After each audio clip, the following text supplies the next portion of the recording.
For over 10 years, Washington Post investigative reporter Craig Whitlock has tracked the story of Malaysian shakedown man Leonard Francis and his collusion with hundreds of U.S. Navy officers, several of whom have spent time in prison.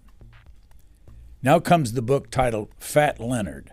Craig Whitlock writes, quote, "On the surface, with his flawless American accent, Fat Leonard seemed like a true friend of the Navy.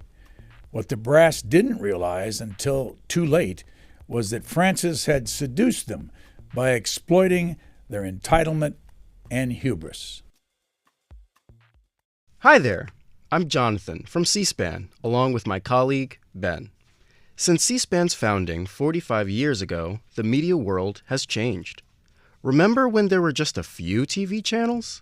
Now we've got streaming, social media, apps, and more. Through all of this, C-SPAN has stayed true to its mission of giving you unfiltered access to government wherever you get your news.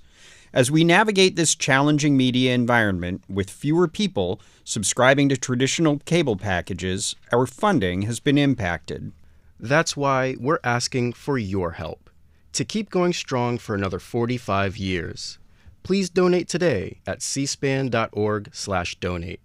Your contribution, large or small, helps ensure at least another 45 years of witnessing democracy in action. Keep C-SPAN thriving in today's ever-changing media landscape. Visit cspan.org/donate to make your gift today. Thank you. Craig Whitlock, author of Fat Leonard. Who was he? Fat Leonard is Leonard Glenn Francis, and he's a Malaysian citizen and a defense contractor who held almost $250 million in contracts with the U.S. Navy to resupply ships and submarines whenever they stopped in ports throughout Asia. He was also arrested in 2013 on fraud and bribery charges, and this gave rise to really what has become the most extensive public corruption scandal in the history of the U.S. military. What is your opinion of the Navy after you've covered this for so many years? That's a good question. I used to be a beat reporter at the Pentagon for the Washington Post, and so I had covered the Navy quite extensively and gotten to know a lot of the senior officers, but also sailors in the fleet. And, they're an admirable bunch, so to speak. And, a lot of the people I had gotten to know over the years who were commanding officers in the Navy got swept up into this scandal. And I was very, very surprised because these were the best and brightest, many of them, that the Navy had to offer. These are very well-educated, well-trained Navy officers who were seen as model leaders, and yet there was a part of them that kind of let things go. These were people who had this upstanding reputation, had gone to the Naval Academy. When they wear their dress white uniforms in the Navy, they literally look like they're these proverbial pure as the driven snow figures. And so the idea that a large number of them had doings with this character named Fat Leonard, whether going to his extravagant dinners or parties or whatever, was a real shock. In today's age, people are offended by things like Fat Leonard. Why is it that everybody goes for this?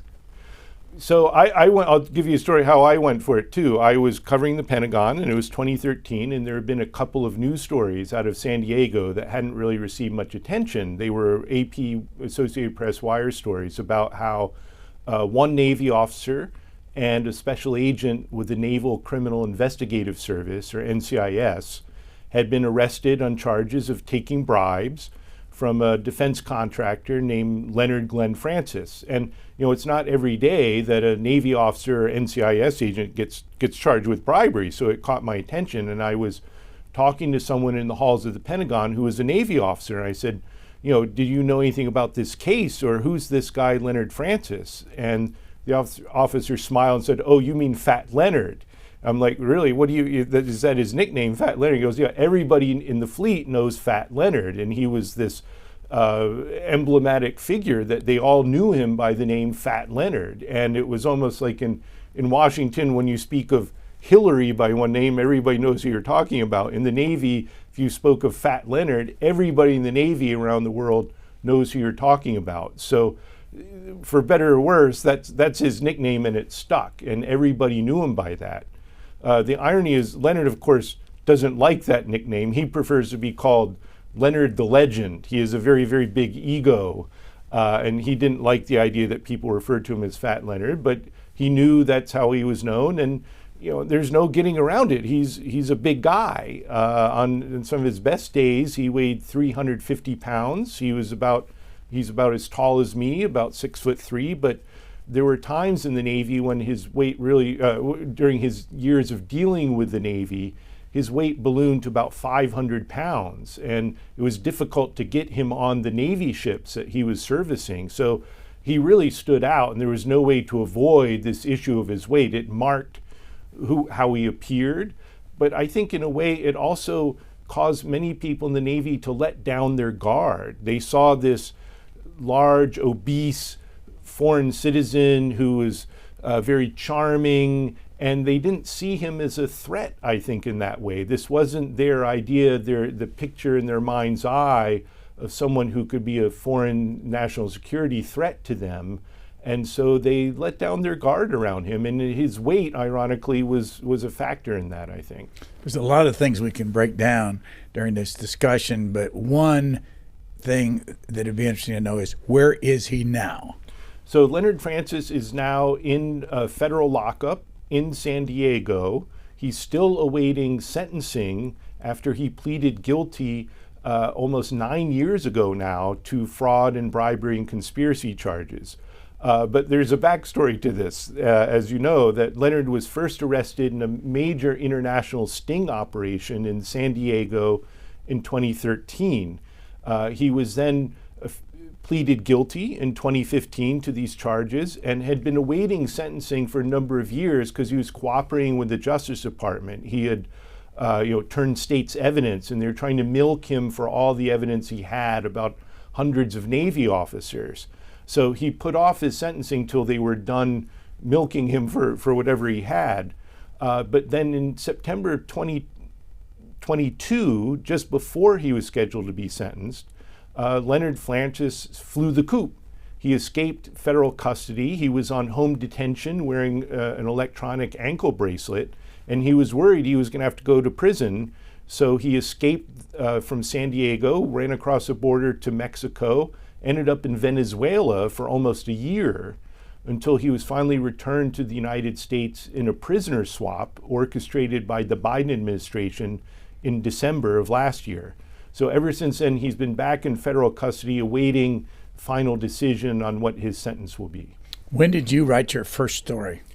In October of 2013, I wrote my first story. It was a front page story in the Washington Post, and it was about just really setting the stage for this case, that there was this defense contractor known as Fat Leonard who had been arrested in San Diego, and that a Navy officer and an NCIS special agent had been charged with taking bribes, but that it was clear that this was going to lead to additional charges against additional Navy officers, and it had really sent a lot of fear through the Navy because people had had interactions with Leonard Francis over the years, and nobody knew how deep this case was going to go. Pick one of the scenarios you have in your book, whether it's USS Reagan or whether it's John Stennis or any of these aircraft carriers, and when they would come into port and then the party would be held, describe the party in detail.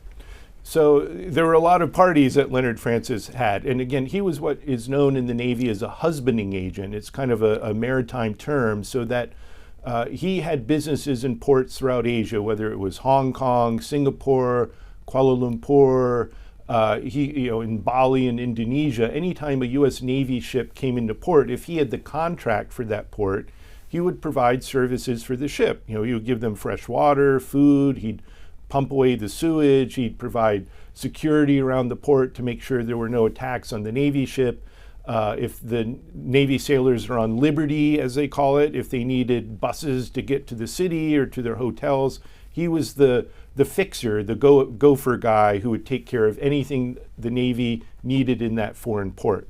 But Leonard made a lot of money doing this, but he figured out he could make a lot more money if he made the Navy happy with his services. So he would throw these ostentatious parties for senior officers in particular to buddy up to them, under the realization that the more he offered these favors to Navy officers, commanding officers of visiting ships, that they would look the other way when he would bill the Navy for his services. So he figured out pretty quickly this was a good business strategy for him, that he could gouge and overbill the Navy to his heart's content as long as he kept throwing these parties for visiting Navy officers. So I'll give you one example. This was all the way back in October of 2003. This is after the outbreak of the war in Iraq, and there's lots of aircraft carriers and other U.S. warships going from the west coast of the United States or from Pearl Harbor to the Persian Gulf.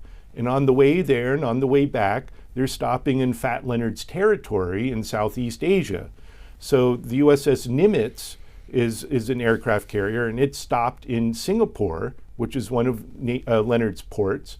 And so Leonard threw a couple of wild parties where he sends an invitation in advance to the commanding officer of the carrier strike group, and he throws a party at the top floor of this skyscraper in Singapore, which had incredible views of the Strait of Malacca. You could see all the skyline in Singapore, and a $30,000 dinner party at a Michelin-starred restaurant. And so the Navy officers ate this up, right? They had been at sea for a number of months or weeks, and Leonard knew the more extravagant dinner parties he would throw for them, this was like no other luxury than they experienced in the Navy, that he was giving them this taste of the high life that they otherwise wouldn't have been able to afford or afford themselves of. And so they loved it. And the reputation of Fat Leonard spread very quickly. So soon, anytime a ship came into port in his territory in Southeast Asia, there was almost this expectation that Leonard would throw parties. What would happen at those parties?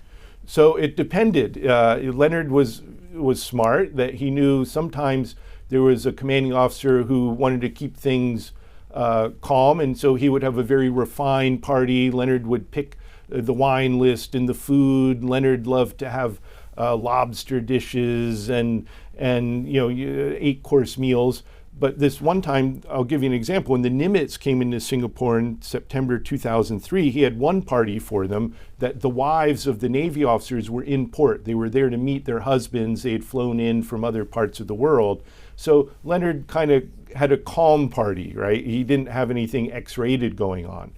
The next time the Nimitz came back to Singapore a month later, the spouses had all gone back to the United States or to bases in Japan. So it was just primarily the guys from the USS Nimitz. And there were about 30 Navy officers there. And this time, Leonard knew the spouses weren't going to be there. So around 11 o'clock at night, he brought in a couple dozen prostitutes into this banquet room at the top floor of this fancy restaurant in Singapore. And, this crazy party breaks out. And so Leonard knew that this was something that Navy officers like too.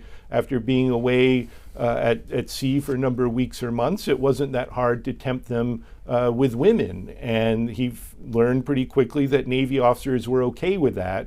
And even if the senior officers themselves didn't participate, they would look the other way and tacitly encourage junior officers to participate. How often did a senior officer participate with prostitutes? Quite a bit. And there were almost 90 Navy admirals who were questioned or investigated as part of this scandal. Not all of them were taking prostitutes, but all of them had interactions with Fat Leonard. And it took the Justice Department and the Naval Criminal Investigative Service almost a decade to really get to the bottom of how many.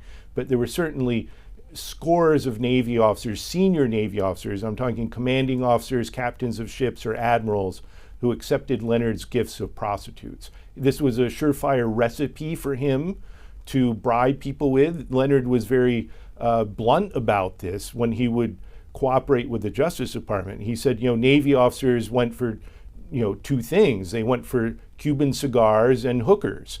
And this was a very surefire recipe for him to get his hooks into people. Cohiba cigars from Cuba cost how much? A lot. I don't know what the current rate is, but Leonard was spending thousands of dollars on humidors, boxes of Cuban cigars, and he would hand them out like candy to Navy officers. And these are, thousands of dollars for a box of maybe, 2 dozen Cuban cigars or something. And he would, and it sounds extravagant, but really, again, Leonard was then essentially billing the Navy for this as an expense. He would mark it up as something else. He would, double the price for pumping sewage off the ship. But this is how he would cover the bill for these extravagant parties and the prostitutes and the Cuban cigars and any other presents that he gave. What were the rules in the Navy about accepting what you say is often $1,000 dinner? So the rules in the Navy are the same as with any really federal government employee, that there's very strict limits on what you can accept as gifts from anybody who's doing business with the government, any contractors. And those are that a gift has to be $20 or less, and you can't take more than a cumulative value of $50 or more in a year. So, it's except for very, very minor tchotchke or something, you have to report it and you can't accept it. So anytime these people were going out to dinner with Leonard Francis, they were violating the federal ethics regulations. And they all knew it. They all received training sessions on this almost annually. But they all just turned a blind eye to it. They didn't care what it cost. This was happening far away from the United States. They figured nobody would find out. It was they saw admirals and commanding officers doing it, so they figured it was okay for people down the chain of command to do it as well. And it just became a see no evil, hear no evil, do no evil kind of thing that this became very common. Any idea how many of these dinners he had over the period of time he was the most active? So definitely over 100 dinners, over maybe 10 years.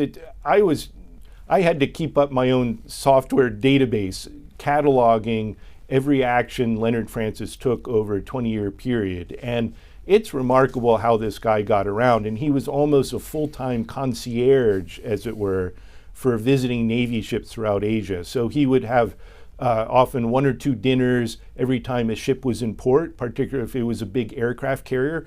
Then he'd get on a plane and he'd go to another port where there's another Navy ship waiting to get service. So for such a big guy, it's amazing how often he got around. He would hop on flights from Jakarta to Sydney to Tokyo, you name it. He's constantly on the move catering to these Navy officers. Just to give you an idea, his company would service maybe anywhere between 100 and 200 port visits a year by U.S. Navy ships. Leonard wasn't personally present for each of them, but every time that he was throwing a dinner party or some other kind of even crazier party with women. So this was pretty much his constant schedule over a period of 20 years. Tom Wright, you read about in the book, did a 20-hour podcast with him. I think is it 2022 when he did it? I think that's right. Okay. Let's just listen to a little bit of, this is the man called Fat Leonard. The entire command, the chain of command, the command and control had to be in your pocket. And that's what happened. Everybody was in my pocket. I had them in my palm. I was just rolling them around. And then I could just move the carriers like, paper ships in the water, nuclear-powered aircraft carriers, strike groups. And I could put them in anywhere I wanted them to go. He's a Malaysian, but that's perfect English. It is. And he had a very American accent when he wanted. This was a fellow who grew up in Penang, Malaysia. He comes from an interesting background. His father's side of the family is actually Scottish and Anglo. His mother's side of the family came from Portugal and India. So he's a polyglot, but when he was young, he went to an international school in Penang, Malaysia, where a lot of international expatriates went. So he had American friends. He was raised in the Roman Catholic Church, so he had a lot of exposure to American culture and really soaked it up. He watched The Godfather, he listened to Elvis.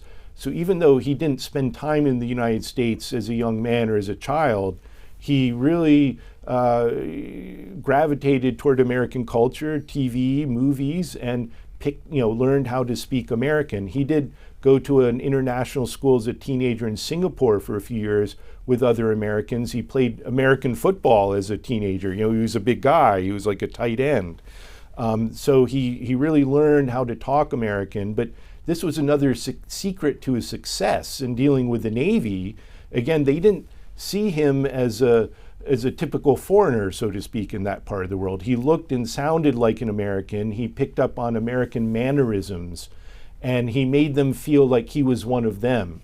One of his stories he would tell people is that he went to the University of North Carolina at Chapel Hill, and that he knew Michael Jordan, right? The basketball legend. And people would believe this, because Leonard was very good at telling stories. And so this was another reason I think they let down their guard, is they thought he was one of them. He'd wear ties with the American flags on it.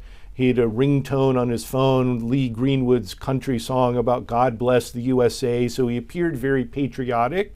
His name's Leonard Francis. He sounds American. So they didn't, even though he's Malaysian, a lot of people really didn't either pick up on that or focus on that. They saw him as one of them. Which part of the government or the Navy prosecuted people that had been tied up with him? The Justice Department. So the original law enforcement agency that was investigating Leonard Francis and his company's called Glenn Defense Marine Asia, was the Naval Criminal Investigative Service. I mean, we've seen this, they have the famous TV cop show, NCIS. Well, there is an actual real live agency called NCIS that does law enforcement in the Navy, and they had gotten many, many complaints over the years about Leonard's company defrauding the Navy.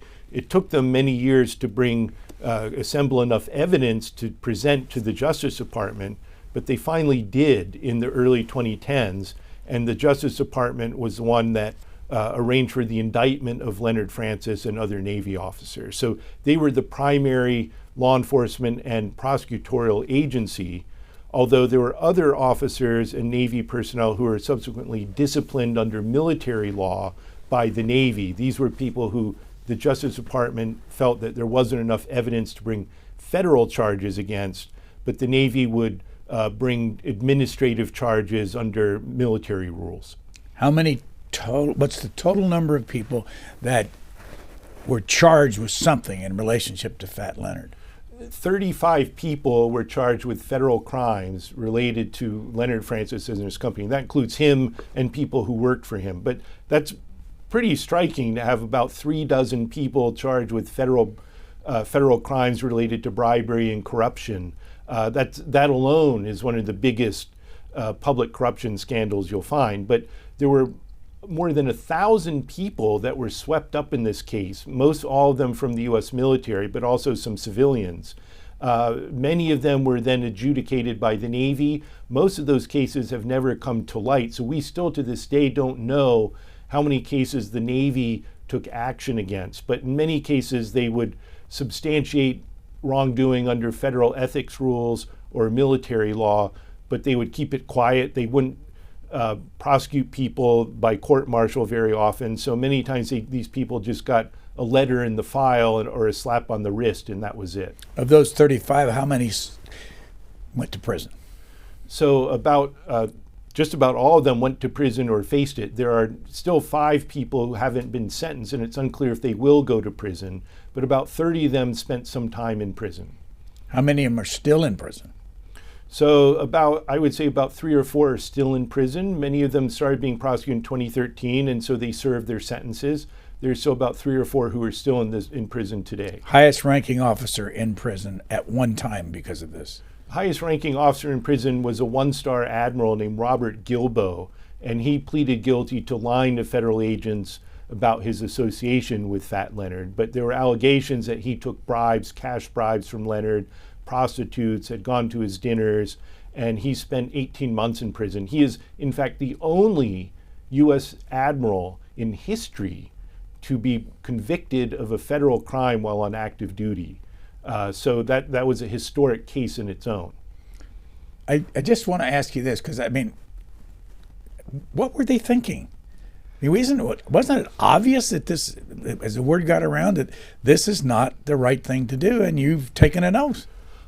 It's to this day, I can't tell you what they were thinking, except that they thought they could get away with it, and that they saw other people doing it. And this was another part of Leonard's genius, was that he carefully cultivated people high up in the chain of command, because he understood U.S. military culture, in which rank means everything.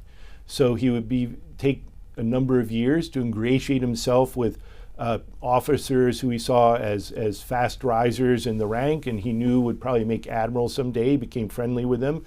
And when other people in the fleet would see Leonard buddying up to admirals or taking them out to dinner, they could correctly deduce that Leonard was a VIP with the boss, right? And so Leonard knew that this carried great weight with other sailors in the Navy, that if they saw him hanging out with commanding officers or admirals, that was a tacit endorsement of him and everything he did.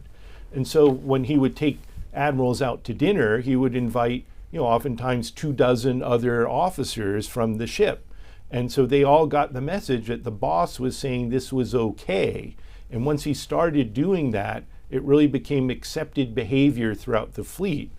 And people just thought they would never get in trouble for it. And really, for 20 years, no one did. I mean, if it wasn't for a fluke of Leonard Francis being arrested in San Diego in a sting operation, this may have gone on for indefinitely. And it's almost a wonder that this ever came to light, but it finally did. But again, this had been going on for at least 20 years when Leonard was servicing Navy ships from the early 90s up till his arrest in 2013.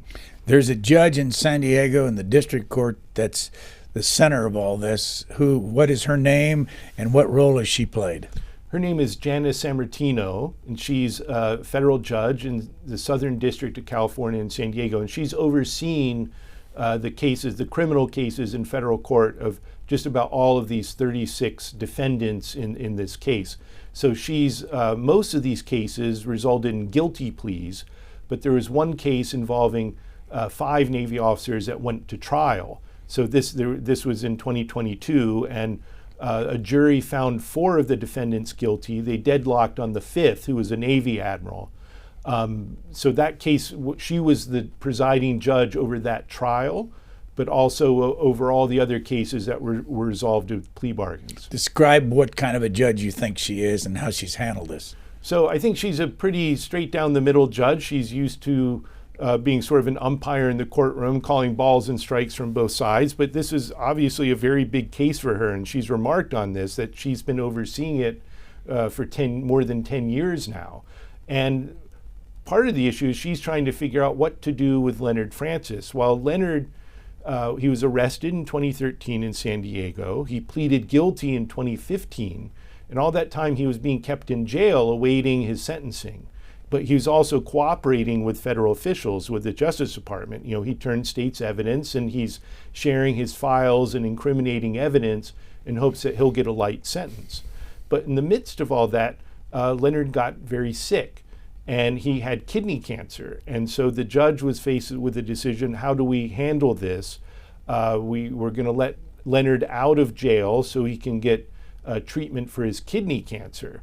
But at that point, normally you would hand them over to the U.S. Marshals, and they would send them to an institution or hospital that had a contract with the Bureau of Prisons or something like that. But Leonard by then was a very, very valuable witness, and they were worried that he might die. His doctors had said he had terminal kidney cancer and that they didn't know how long he had to live, but it was stage 4 kidney cancer. So the judge approved a very unusual arrangement where Leonard was allowed to get surgery to remove one of his kidneys in a hospital in San Diego, but then instead of sending him back to jail or putting him in a Bureau of Prisons facility for medical treatment, they set up a separate, what they called a medical clinic, but it was really just a $1 million townhouse that Leonard paid for and rented his own space, and he paid for his own health care, and he even paid for his own security guards to keep a watch over him.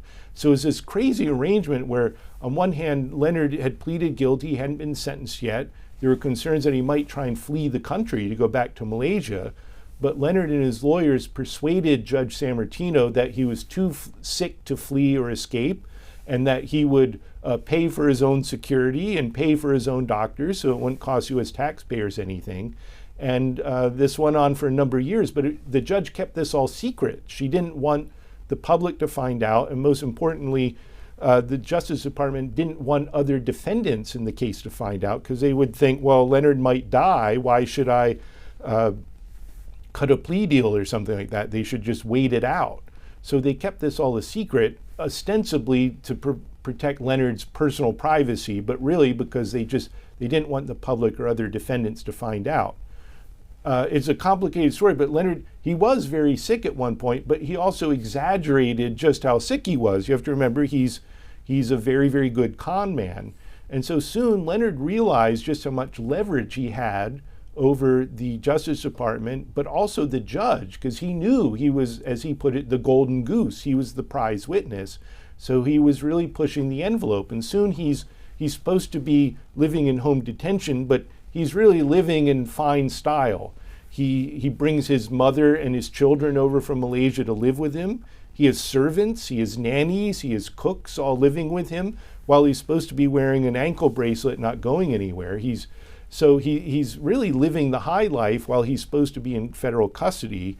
And then in the end, he escapes. He runs off to Mexico, Cuba, and Venezuela. And this really left egg on the face of Judge Sammartino and the Justice Department, because they knew Leonard was a flight risk, but he was such a valuable witness, they stopped paying attention to him. They really were catering to his whims because they wanted him to testify and keep cooperating. And in the end, it blew up in their face. He talked to Tom Wright, as you say in your book, in Singapore via internet. Did you try to get him to talk to you, and were you successful? I did over the years. I had a very complicated relationship with Leonard. He never granted me an interview. He likes to control the story and make arrangements. And I, as an independent journalist for the Washington Post, you can't pay sources. You can't let them see what you're going to write ahead of time. You lose your independence and credibility that way. So he never spoke to me because I wouldn't meet any of his conditions. But I would send him stories that I published in the Washington Post. When he was in jail waiting before he was pleaded guilty or before he had kidney cancer, there would be front page stories in the Washington Post, and I had a correspondence with him and sent them to him in jail. And he would love this. He would show off the stories to everybody else in the jail to show what a big deal he was, right? I'm an important person. I'm on the front page of the Washington Post. So ordinarily, someone in a case like this, they don't like the publicity. Leonard loved it. He ate it up. He if anything, when things got quiet in his case, he would get restless and he'd want more coverage. So he wouldn't talk to me directly, but he certainly enjoyed all the publicity, and he thought that, frankly, many Navy officers were getting away with crimes while he was having to pay for it. So he sort of had a motive to cooperate, that he thought the Navy wasn't being held accountable, and he was the one left holding the bag. 30 more seconds from Tom Wright's podcast to just listen a little bit to Fat Leonard. Initially, I was the bad guy. I was Mr. Bad. Look at what you did. It was all my fault. But as the case rolled forward, and the Navy was like pushing back because they didn't want to clean house. They just wanted to shove this all under the carpet. Let me take the blame and a couple of the bad apples, 3 or 4. You seem to be irritated in the book about the Freedom of Information Act and the Navy stopping working with you on that. Explain all that. So I was trying for years and years to find out just how big this case was, how many people had been under investigation, and what happened to them, right? We knew every time somebody was indicted in federal court, but that was only 35 cases or so. And it wasn't, I knew there were hundreds of people under investigation, but what happened to all of them? And the Navy was very quiet about it. They would only rarely announce if somebody got court-martialed, maybe There were maybe a half dozen court-martials. Sometimes they would issue an official censure letter of censure that was made public. But they really kept the documents of the details of these cases confidential. And they would argue that this was to protect people's privacy, which I thought was ludicrous, that if public officials, if Navy officers were found to have violated military law or federal ethics guidelines, that should be made public. The Navy's own regulations dictate that this information should be made public, particularly for senior officers, for commanding officers or admirals. And yet the Navy made an institutional decision early on that it didn't want this information coming to light, that they knew this was going to be very damaging to the Navy's public reputation, and they didn't care what their own regulations stated or the Freedom of Information Act. They were going to ignore those laws and just, as Leonard said, sweep it under the carpet, and they were pretty effective about that. I filed more than 40 Freedom of Information Act requests with the Navy and NCIS for documents about the case. They would respond to some of them, but they would redact names, they would withhold the vast majority of the records that they had, and they would take years to dribble out some information. So I knew from what they did release that I was only getting a fraction of a sense of what was going on and how these cases were handled. So it took me many years really to get to the bottom of things, but finally, a few years ago, I managed to get a couple sources to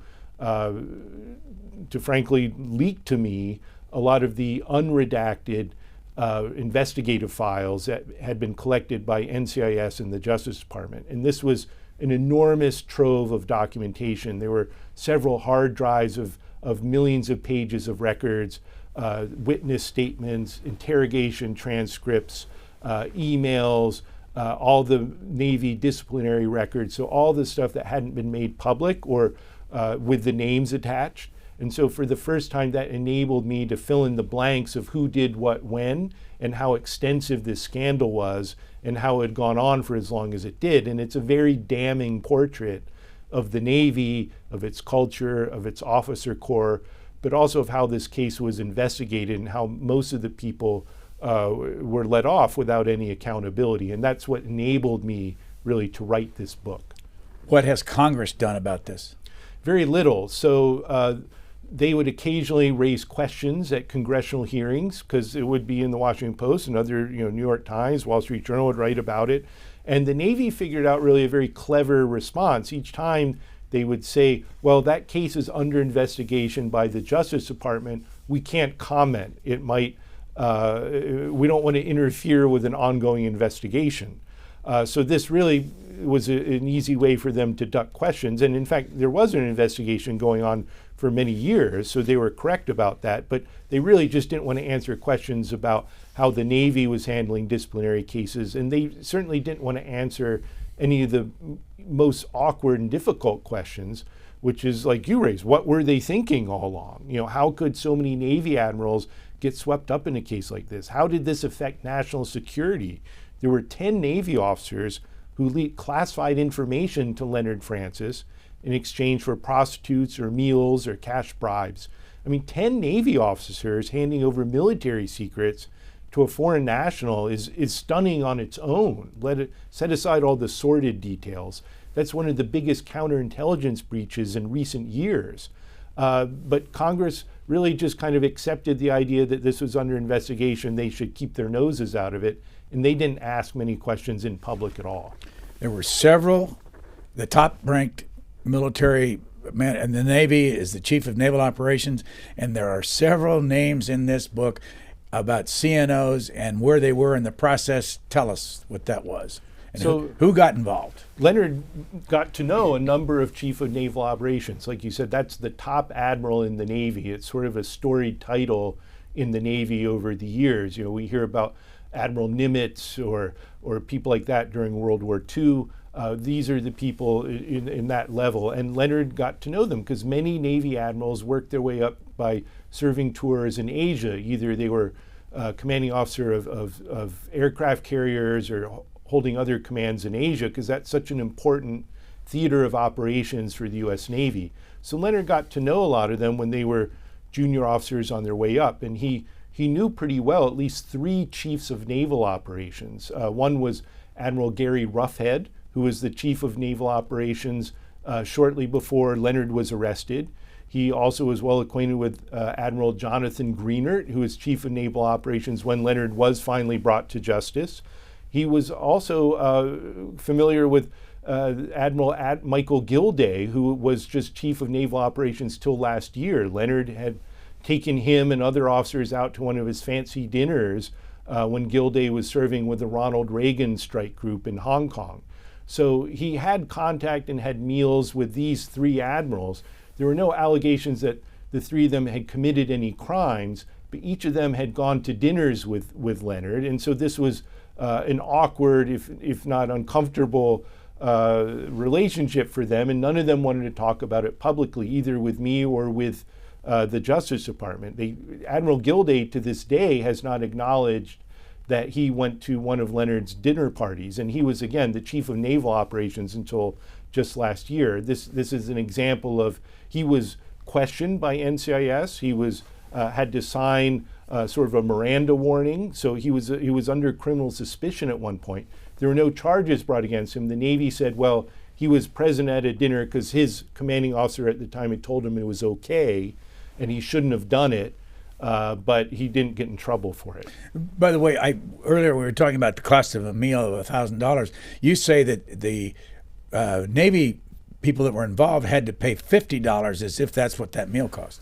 Well, so this was sort of a scheme they came up with, that they knew, again, that the federal ethics regulations prevented them from accepting gifts from contractors worth more than $20. So they had kind of what was this don't ask, don't tell arrangement with Leonard, that they knew the meals were costing, several hundred or $1,000 a head, that Leonard was sparing no expense for these dinners, but they wouldn't ask him what the final bill was. They would have an arrangement ahead of time where they would say, we'll give you $50 each to cover our share of the dinner. So on paper, it looked like they were paying their way $50 a person, when in fact, the meal cost 10 or 20 times that amount. And they were aware that was the case. That was the scheme, that they were only reimbursing Leonard for, a tenth of the cost of the dinner. But as long as they didn't ask too many questions, they thought they could get away with it. So again, that really gets to, they knew this was wrong. They knew it was wrong from the beginning. They knew before they went to dinner it was wrong.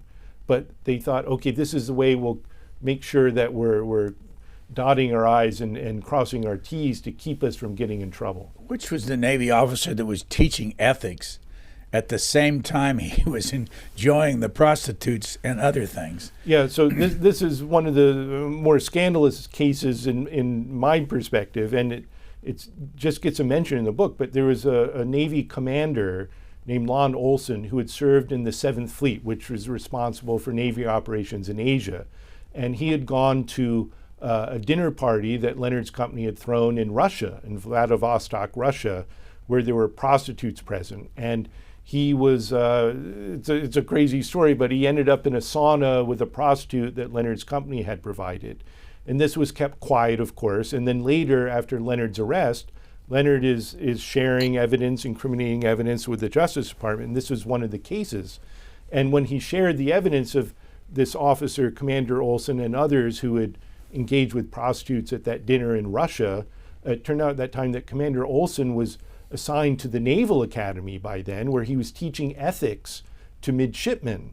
So again, this is one of the most appalling examples. It isn't just you have Navy officers breaking the law or violating federal ethics rules, accepting prostitutes, but this is a guy who, he's not just at the Naval Academy as a professor teaching the next generation of Navy officers, he's teaching ethics, right? I mean, how can that be? It's hard to get your head around. And how could the guy, separate his actions like that? And to this day, the Navy has not publicly acknowledged that case. I only found out about it through the documents I was able to obtain, which show that this happened. And he was forced to leave the Navy, but it was never made public.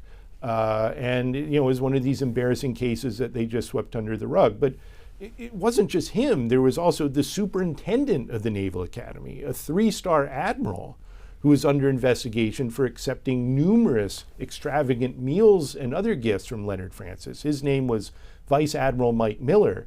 he wasn't accused of taking prostitutes, but he went to a number of these very extravagant dinners, and he was under a criminal investigation. In the end, he was censured by the Navy. But again, he's in charge of everyone at the Naval Academy. And the Academy, as you know, is well known in public for its exacting ethical standards. That if a midshipman who's a student at the Naval Academy, if they lie or fib about any little thing, they get kicked out, and they're responsible for paying back the government for their tuition bills.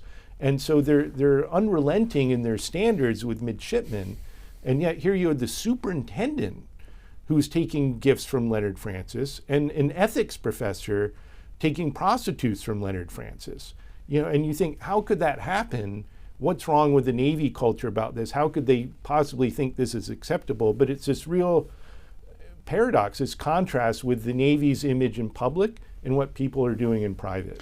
I don't know whether it's Greenert or which CNO it was, but you tell the story in there about the attempt on Fat Leonard to get a picture with one of the top admirals or get a letter signed by him. And they call this in the Navy, when they want to pat you on the back, a Bravo Zulu. I don't know how many times you had Bravo Zulus in this book. Explain that. Yeah, so in the Navy, they have a term called Bravo Zulu, which is a letter. It's sort of a slap on the back. It's a letter of saying you did a good job, a commendation, often to people outside the Navy. It's a public thank you, attaboy note. But Leonard realized that these were endorsements of his company, and he would use them in his marketing materials. He'd put them in his corporate brochures. He was also very clever. Again, this gets back to Leonard's keen awareness of how much rank matters in the U.S. military, that he knew if he got letters of endorsement from Navy admirals, that this would get other people off his back. So if you had contracting officers in the Navy who were responsible for poring over Leonard's bills and seeing that he was overcharging the Navy, Leonard could trump that a lot of times, say, well, Admiral so-and-so is saying I do a great job. Here's the letter, here's proof. So what Leonard would work out was a trade. He would take these admirals out to dinner, and then the next day he would ask them or their staff to send him a letter of endorsement, a Bravo Zulu letter, and he would collect them, and he would submit them every time he bid for a Navy contract to say, look, all the admirals in charge of the Navy, all these guys think I'm doing a great job. Who are you to say I'm not? And this offered him quite a level of protection. But you're right, it was Admiral Greenert signed a Bravo Zulu letter, and he had so many in his files that he almost couldn't. He probably had scores of them over the years. And again, it may not sound like much to the public that it's a piece of paper, but in the Navy, to have an endorsement from a senior admiral, a 3 or 4-star admiral, you can't beat that. And so people, anytime Leonard would try and boss around junior officers or contracting people, they certainly had the perception that he was in tight with people at the top, which was true. And that enabled him to defraud the Navy for as long as he did. Go to the beginning. Who's this guy, Paul Simpkins? And he took something like $350,000 from Fat Leonard, but he was Air Force. He was so Paul Simpkins was a contracting officer for the Navy in Singapore in the mid-2000s. And so he was responsible for signing contracts with Leonard's company or other contractors to service Navy ships when they go to port.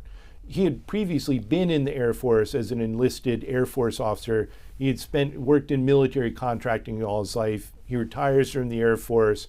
He takes a job with the Navy as a civilian in Singapore. So he's the big man in Singapore responsible for Navy contracts in the region. And Leonard very quickly sized him up as someone who would take a bribe. And so he took him out to a hotel bar in Singapore and got to know him a few times, and then told him essentially, I want to get this next contract for the Philippines or for Indonesia. What's it going to cost me? And Simpkins said, he was open to a bribe. So Leonard handed over an envelope with $50,000 in cash, and Simpkins smiled and put it in his jacket pocket. And over the next couple of years, he took a total of $350,000 in bribes from Leonard Francis. And in return, he rigged several Navy contracts on Leonard's behalf, and also served as Leonard's secret enforcer in the Navy contracting command. So anytime there were other complaints about Leonard's company, about how much they charged the Navy or other things they did, Simpkins would shoot it down on Leonard's behalf, because he was essentially a paid mole for Leonard in that contracting command. And he served time in federal prison. Again, he was a civilian official with the U.S. Navy, but still, Leonard knew how to size people up, and he could figure out who was amenable to taking bribes. And Simpkins took more in bribes than probably anyone else. Some of these sentences seem to be awfully short. That Judge Sammartino is the one who hands down the sentences, and there are federal sentencing guidelines in place. I think some of the counter argument would be that these were not crimes of violence, but I think among the public there's a real understandable anger and distaste, wondering how you could be someone who worked in national security, who worked in the U.S. military, whether as a civilian or in uniform, who would take bribes from a foreigner, particularly in exchange for classified information, and why you wouldn't spend many years in prison. Most of these prison terms were under 7 years. I think the longest was about 10 for the NCIS officer who took bribes from Leonard Francis, although his sentence was short. He's out of prison now. His name was John Beliveau. So in the end, I don't think there was anybody who served more than 5 or 6 years in prison by the time everything was all said and done. I read that there's somebody that's still in prison, and he had a 12-year sentence. That was the NCIS agent, although he's since been released for good behavior and all these other things. But that, of all the things, the NCIS guy's supposed to be the counterintelligence guy. Explain what that outfit does, and what did this guy do to go to prison? So NCIS has two roles. I mean, this is distinct from TV, right, where they're sort of seen as like any kind of cop show. But in the Navy, they're responsible for enforcing the law. They're a law enforcement agency responsible for Navy people around the world. And so, they do things like they investigate sexual assault crimes. They are in charge of fleet protection for the Navy to make sure that there's any physical threats to Navy ships or personnel overseas. They're also in charge of counterintelligence for the Navy, which is aligned with that to make sure there's no threats from foreign powers or terrorists or things like that to Navy presence around the world. But there's sworn civilian law enforcement officers who have arrest powers, and they can either report to the Navy chain of command, or they can bring cases to the Justice Department. And Leonard figured out early on, of course, that NCIS agents would make great sources for him because they know what's going on, and he was very good at making friends with them. And they saw him as a valuable source of information too, because he was very well acquainted with how things worked in these ports throughout Asia, where the American officials maybe didn't have the same contacts. They didn't know who was who in foreign governments, and Leonard was this font of information, so he would often trade information with NCIS agents. And on the surface, there's nothing wrong with that.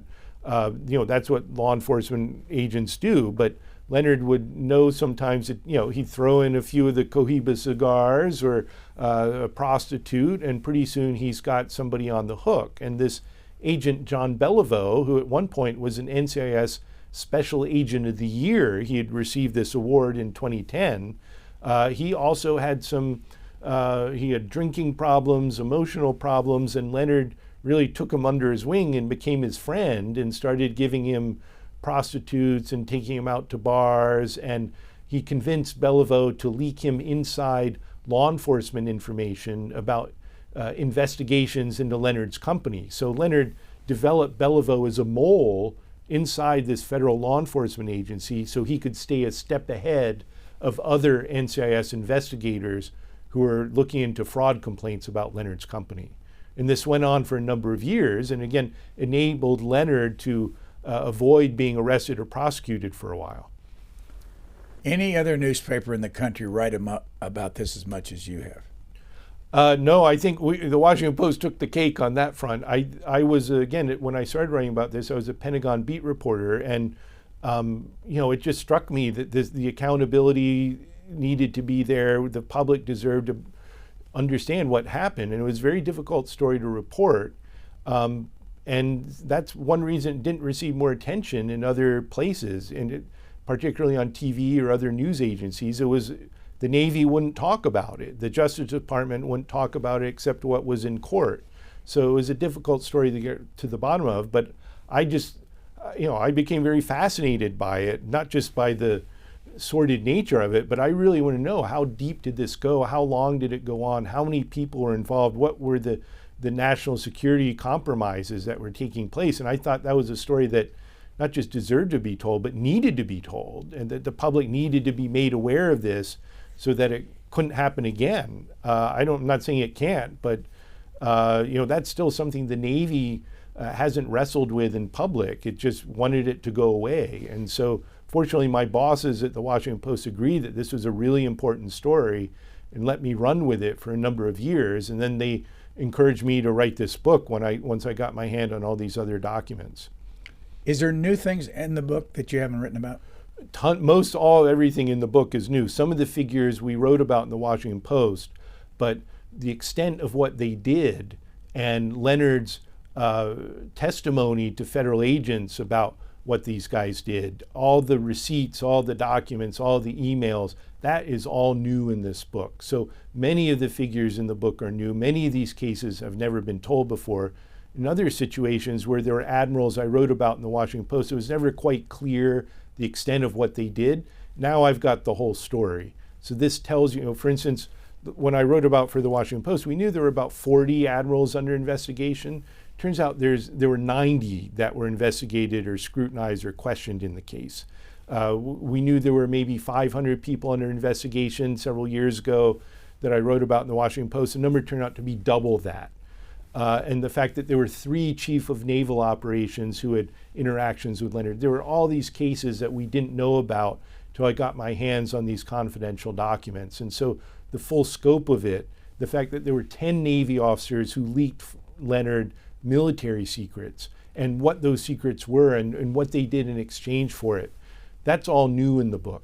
The other thing we have are the secret interrogation transcripts of a number of Navy admirals and senior officers where they're questioned by NCIS or prosecutors about their interactions with Leonard, and they're startling, they're embarrassing, to hear these people, what were you thinking? And these admirals are they get caught lying about what they did with Leonard. And it was only because Leonard had kept all this incriminating evidence, like emails, Christmas cards. He had testimonials from prostitutes. There were a number of cases where Navy officers would go to these $30,000 dinners with Leonard, where he'd throw a dinner for 2 or 3 dozen Navy officers. And when NCIS would go to the officer, the admiral, to question them at the Pentagon, say, we understand you went to this dinner with Leonard, and they would say, oh, I don't remember that. I didn't go to that. What are you talking about? Well, then the agents would pull out a menu from the dinner where everybody who attended signed it. Thank you, Leonard. What a great dinner. You're such a great friend to the Navy. So the people they were questioning, they had, how can you not remember that dinner? You signed the menu and you said it was an unforgettable evening. And now you're telling me you don't remember it or you deny that you went. So a lot of these people, again, they just thought they would deny or lie about it. They didn't realize that Leonard was keeping all this incriminating evidence of their participation in this misconduct, and that's what came back to haunt them in the end. That's all new in the book. Where are you from originally? I was born in Ithaca, New York, upstate New York, and grew up in a little town in Pennsylvania called Kennett Square. It's outside Philadelphia. It's known as the mushroom capital of the world. They grow a lot of legal mushrooms, but it's out in the country in Pennsylvania. Where'd you go to college? I went to Duke University in North Carolina. What'd you study? I studied history, and I was editor of the campus newspaper, the Chronicle, and that's where I caught the journalism bug. How many years have you been at the Washington Post? 26 years now. What impact, you did the Afghan papers, and you've seen a lot of the corruption in our own government and our own military. What impact has that had on you personally?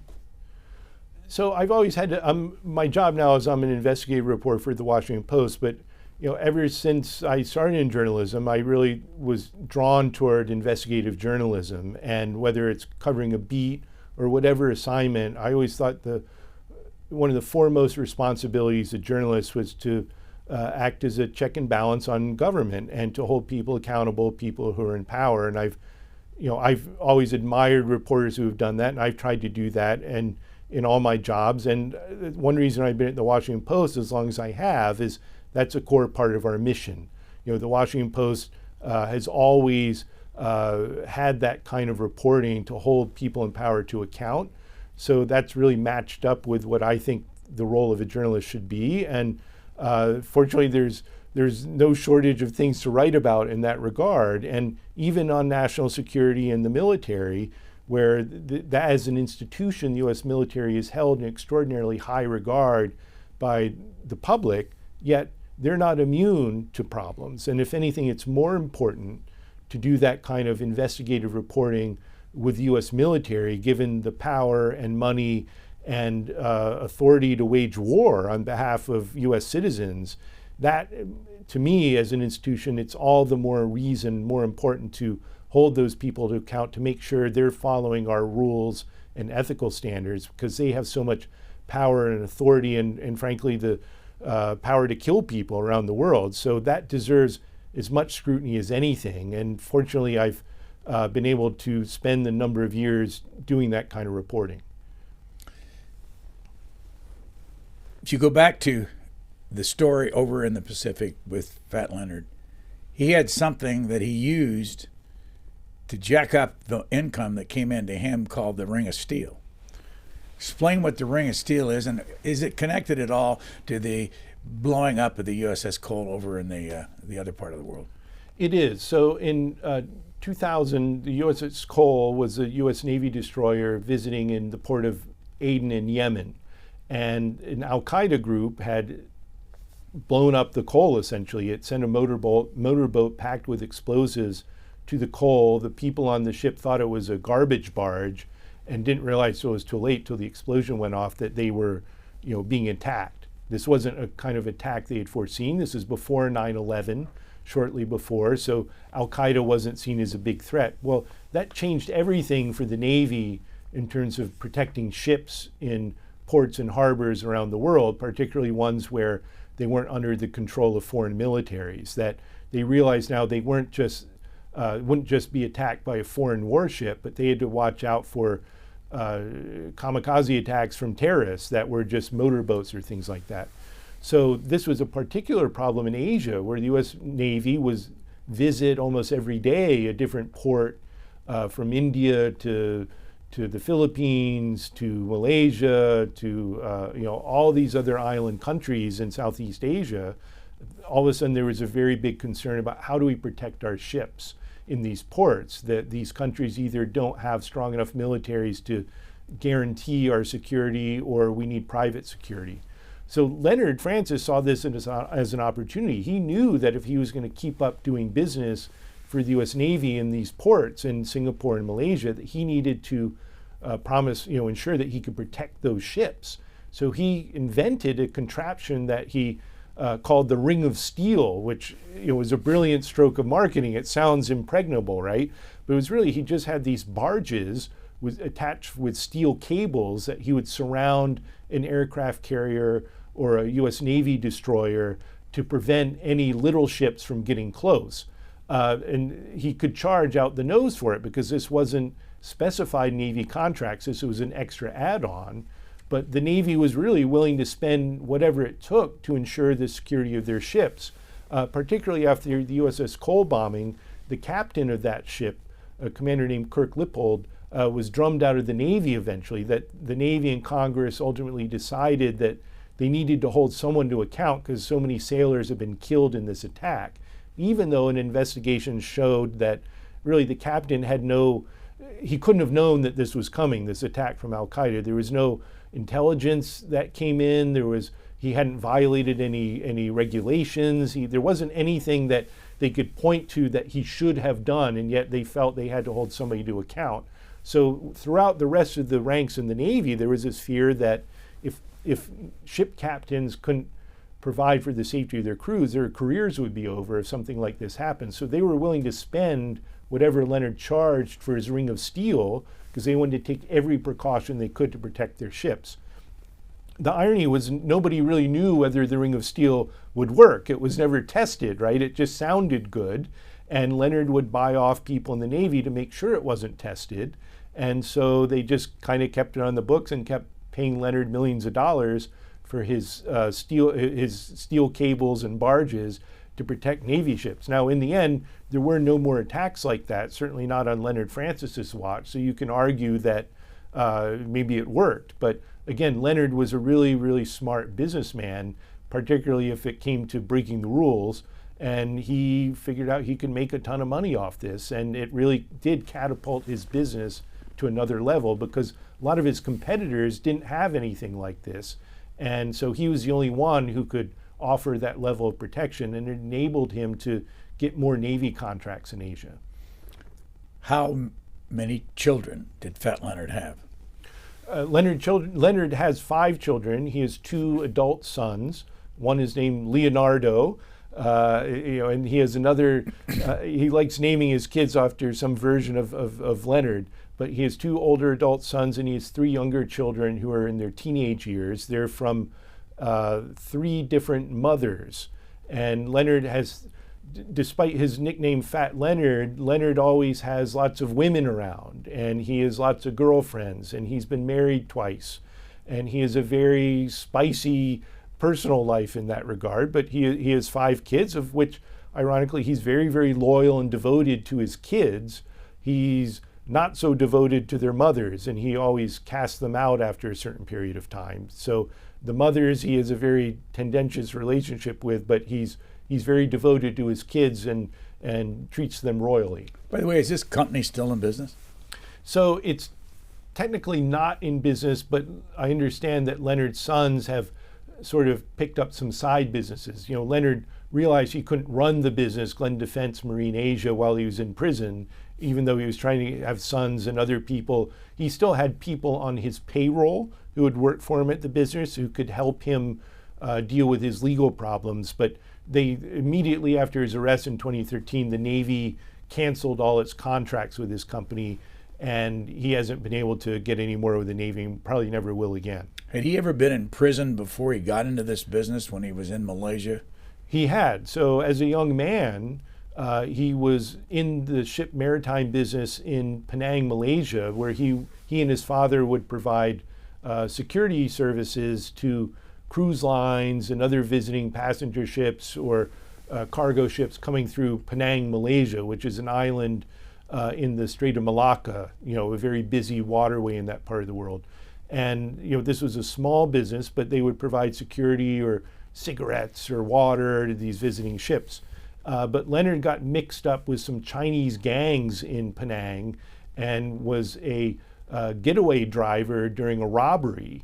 And he ultimately was prosecuted for storing guns and being involved in that robbery when he was in his early 20s and spent about 18 months in prison. So one of the ironies of this whole story is that Leonard Francis was a convicted felon of gun crimes before he ever started working for the U.S. Navy, which would seem to disqualify him from having these contracts to begin with as a foreign national. But again, for whatever reason, the Navy either was unaware of this or didn't want to know about it and didn't pay attention to his past in that regard. Should we be concerned about this? Is it going to continue? Is anybody really trying to stop it now? So that's a good question. I don't know that anybody is. I think the Navy was trying to stop the embarrassment that they didn't want these cases to come to light. But as far as I know, there's never been any sort of lessons learned study or investigation done by the Navy that would answer or try to answer a lot of these most burning questions. Like, one, what were we thinking? How could our senior officers, so many of them, cast aside their national security duties, their ethical responsibilities? What does this say about us as an institution that we allowed this to go on for as long as it did? And what does it say about our counterintelligence vulnerabilities? What does it say about our contracting vulnerabilities?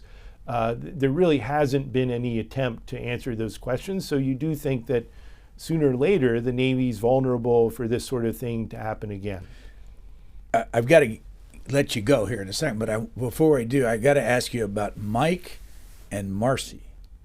Right. So Mike Misiewicz is how you say his name. It's a Polish-sounding name. He was the first Navy officer arrested in this case in 2013. And he was actually a golden boy in the Navy. He has this very compelling personal story that he's a Cambodian native, that when he was 5 years old, he was adopted by a U.S. servicewoman who was serving in Cambodia right before the Khmer Rouge took over in the 1970s in Cambodia and had the genocide against the Cambodian people. So Mike Misiewicz became his adopted name, Polish-American name, and his mother raised him in Illinois. He joined the Navy, went to the Naval Academy, and in this incredibly triumphant moment in 2010 or 2011, he was a captain of a U.S. warship, the USS Mustin, that made a return visit to Cambodia. And so here was this Cambodian-American commanding officer of the U.S. Navy destroyer visiting Cambodia. He had some long-lost relatives greet him at the ship. You know, it was a very tearful reunion, people he hadn't seen since he had fled the killing fields of Cambodia as a child. And the Navy played this up as a very feel-good story, but also a story about only in America could you have an immigrant refugee fleeing a country like that grow up to command U.S. Navy, you know, a destroyer like that. I mean, what other country has that kind of ability to assimilate refugees and immigrants? But the irony is, while this was going on, Mike Misiewicz was becoming friends with Leonard Francis, and Leonard had targeted him as somebody who could help him.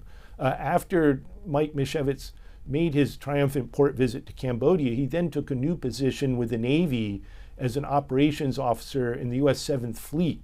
So he was in charge of where all the ships and submarines went throughout Asia. He was overwatching all the operations throughout Asia. And to Leonard Francis, this was incredibly important for him to have somebody in that position who could act as his ally. So he cultivated Misiewicz with prostitutes, cigars, fancy meals, and Misiewicz got on his payroll and was soon giving Leonard classified information. He was acting as his enforcer inside the Navy. Leonard would urge him to send ships to different ports where Leonard could make more money.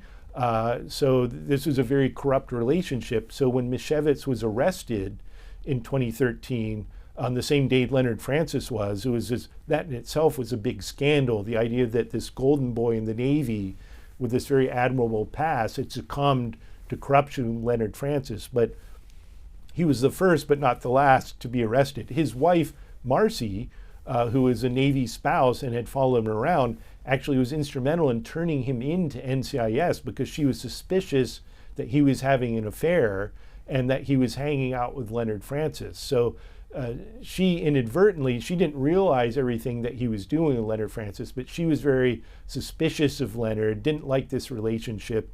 And so she blew the whistle on her husband to NCIS, and that certainly accelerated the investigation that brought the whole case down.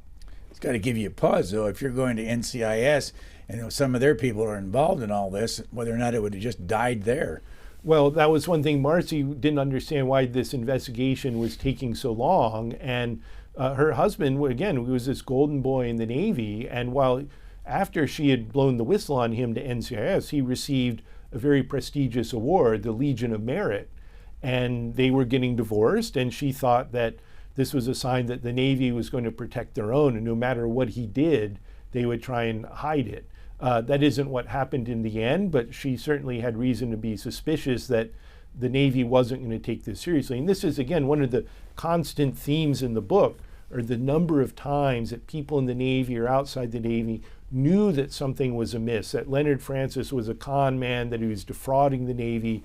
They tried to report it through the proper channels, and each time, for many, many years, Leonard could shut it down. He had so many moles throughout the Navy and in NCIS to help him neutralize these accusations that there were all these people who did try and do the right thing, but Leonard had these powerful connections. He was able to squash them time and again up and, for the better part of 20 years. So this is another question the Navy has never really grappled with, is it wasn't that people didn't know Leonard was a crook. People up and down the chain of command knew he was a crook. they didn't do anything about it, or they actively acted on Leonard's behalf to make it go away. And that to me is the real crime and the real shock in this whole scandal. I don't know whether you know this or not, but when you go into the Navy as an officer and you're trained at Defense Information School on how to deal with the news, and the slogan is maximum disclosure with minimum delay. That's the slogan. I don't know that they always adhere to that. And I would rub that slogan in their face, right? When I was filing my FOIA request and asking for information, I would say, it's your own regulations say you should disclose this. You're ignoring your own rules. And they just kind of would, shrug and say, sorry, the decision's been made, we're not going to cooperate on this. They didn't have a reason, they didn't have a good reason. They just, the unspoken response was, this is too hot, this is too embarrassing, and we can't let this out. And so it took me the better part of 10 years to get to the bottom of the whole story, but the book is the result of that. And the book is called simply Fat Leonard. Our guest has been Craig Whitlock. Thank you. Thank you, Brian. It was a pleasure. Thanks for listening to the Booknotes Plus podcast. Please rate and review Booknotes Plus, and don't forget to follow so you never miss an episode. Questions or comments, we would love to hear from you. You can email us at podcasts@c-span.org.